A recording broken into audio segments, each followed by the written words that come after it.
Banjir Darah di Borobudur Jilid 15.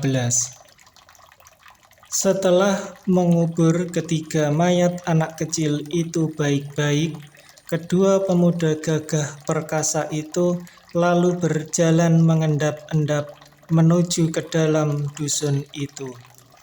Ternyata semua rumah di dalam dusun itu telah kosong dan tak seorang pun nampak berada di situ. Indrayana menggeleng-geleng kepala melihat keadaan rumah-rumah yang lebih patut disebut gubuk-gubuk miskin sekali itu. Tak lebih baik dari gubuk-gubuk yang berada di tengah sawah dalam dusun-dusun di kerajaan Sailendra. Kemudian mereka menuju ke bangunan besar di tengah kampung itu. Begitu tiba di dekat pagar bata, Indrayana dan Pancapana merasa heran. Karena sesungguhnya bangunan yang dikelilingi pagar kuat ini merupakan sebuah keraton kerajaan kecil. Apa pula ketika melihat adanya penjaga-penjaga di sudut tembok. "Mari kita serbu penjaga-penjaga itu," bisik Indrayana. "Jangan," jawab Pancapana. "Sebelum mengetahui bagaimana keadaan Candradewi, lebih baik kita menghindarkan setiap pertempuran.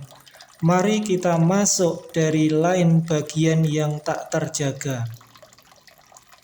Mereka lalu mengambil jalan memutar dan tiba di sebelah kanan bangunan.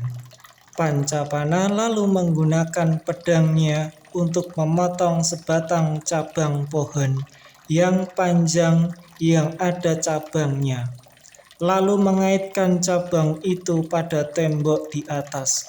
Dengan mudah saja lalu ia naik melalui cabang itu ke atas tembok dan memberi isyarat kepada Indrayana untuk naik pula. Demikianlah tanpa diketahui oleh penjaga yang kurang memperhatikan, karena mereka mencurahkan perhatian mereka kepada pesta yang sedang berlangsung di dalam dan menyesali nasib karena kebetulan sedang bertugas menjaga sehingga tidak dapat segera ikut menikmati pesta itu. Sambil bersembunyi di bawah bayangan gedung itu, mereka mendekati bangunan dan diam-diam mereka amat kagum melihat ukiran-ukiran indah dan patung-patung yang dipasang di sekitar bangunan. Patung-patung itu kesemuanya amat indah, terutama bentuk patung-patung itu benar-benar dikerjakan oleh seorang ahli yang pandai. Akan tetapi perasaan kagum karena keindahan ukiran itu bercampur dengan perasaan segan. Tiba-tiba terdengar Pancapana mengangguk perlahan.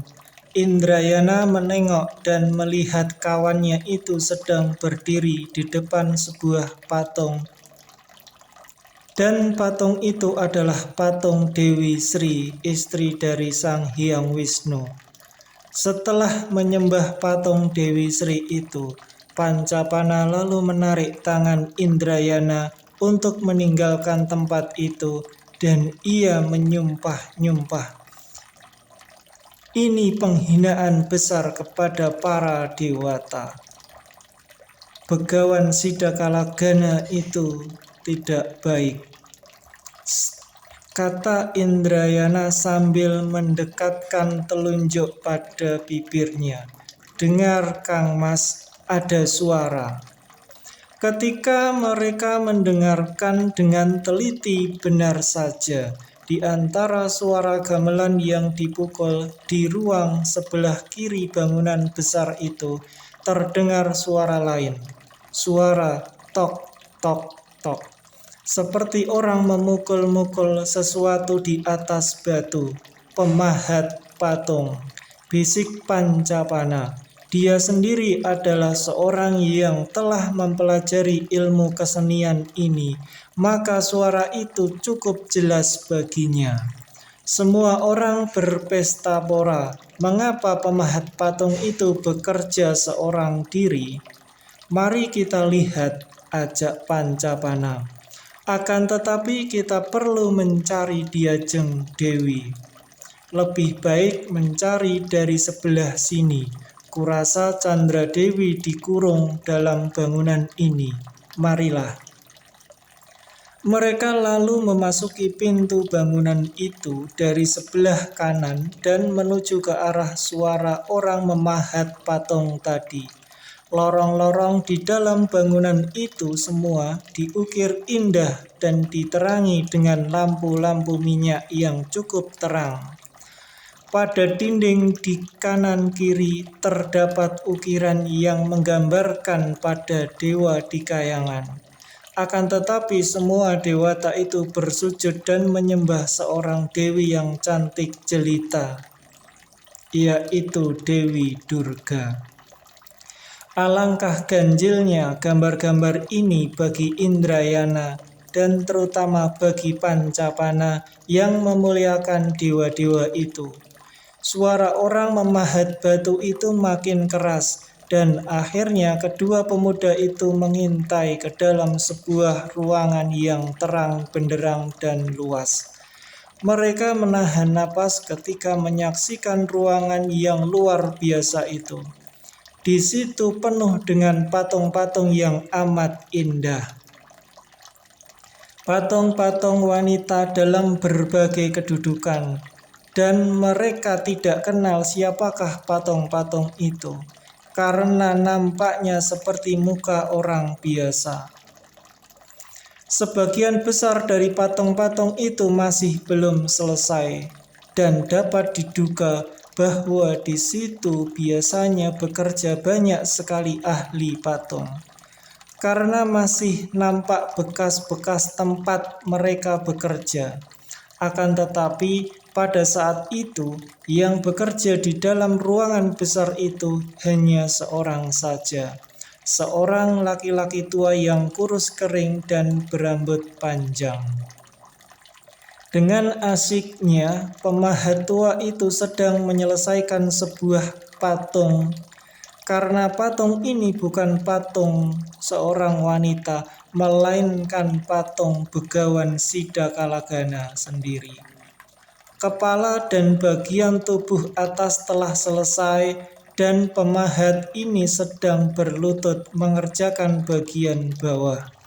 Indrayana dan Pancapana saling pandang karena takjub melihat keindahan patung itu.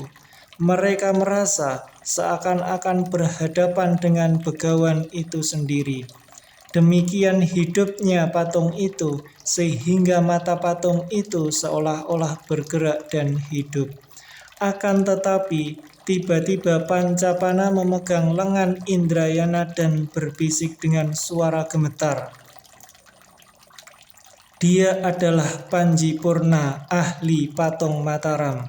Sebelum Indrayana dapat bertanya, pangeran itu lalu menarik tangannya dan menyerbu ke dalam ruangan itu. Akan tetapi aneh sekali, ahli patung itu seakan-akan tidak memperdulikan mereka dan tetap bekerja dengan tekunnya. "Paman Panji Purna," seru Pancapana sambil mendekati orang itu. Barulah kakek itu menengok dan melihat Pancapana.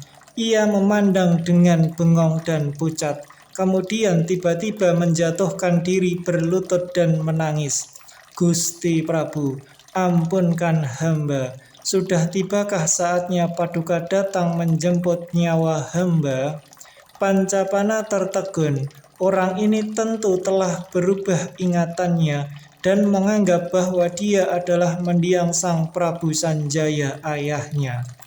Ia maju mendekat dan kembali ia tertegun ketika ia menyaksikan betapa kedua kaki kakek itu terikat oleh belenggu besi yang panjang, sehingga tak mungkin kakek itu dapat melarikan diri. Aduh Paman Panjipurna, bagaimana kau sampai menjadi begini? Setelah berkata demikian, tanpa membuang waktu lagi, Pancapana dan Indrayana lalu membuka rantai belenggu kaki orang tua itu. Baru saja pekerjaan ini selesai dan kaki orang tua itu telah bebas. Tiba-tiba dua orang penjaga masuk ke dalam ruangan ini.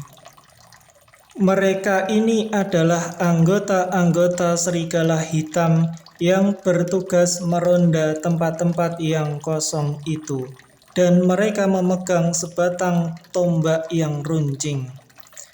Siapakah kalian ini?" bentak mereka ketika melihat Pancapana dan Indrayana berada di tempat itu. Akan tetapi, sebagai jawaban, kedua pemuda digdaya itu menyerbu. Dengan 2 kali tonjokan saja, kedua orang peronda itu roboh pingsan dan tak berdaya sama sekali ketika Indrayana dan Pancapana menggunakan rantai pengikat kaki Panjipurna tadi untuk membelenggu mereka berdua dan melempar tubuh mereka berdua di sudut ruangan itu. "Raden, engkau siapakah?" Panjipurna yang seakan-akan baru sadar dari mimpi itu bertanya sambil memandang kepada Pancapana dengan takjub. Pancapana tersenyum. "Tentu engkau tak mengenal lagi kepadaku, Paman Panjipurna.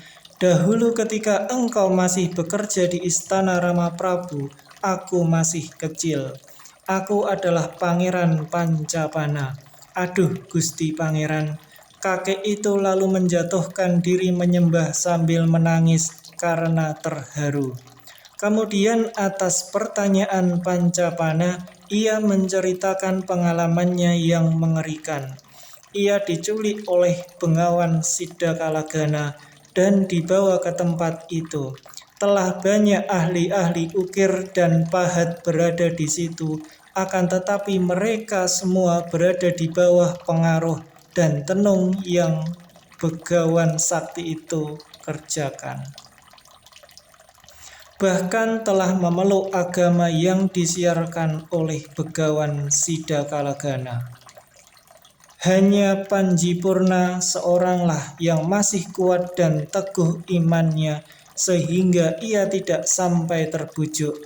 Hal ini hanya mungkin karena kakek seniman ini juga seorang ahli tapa yang telah memiliki batin kuat sekali sehingga tak dapat terkena guna-guna dan tenung sang Begawan Sidakalagana.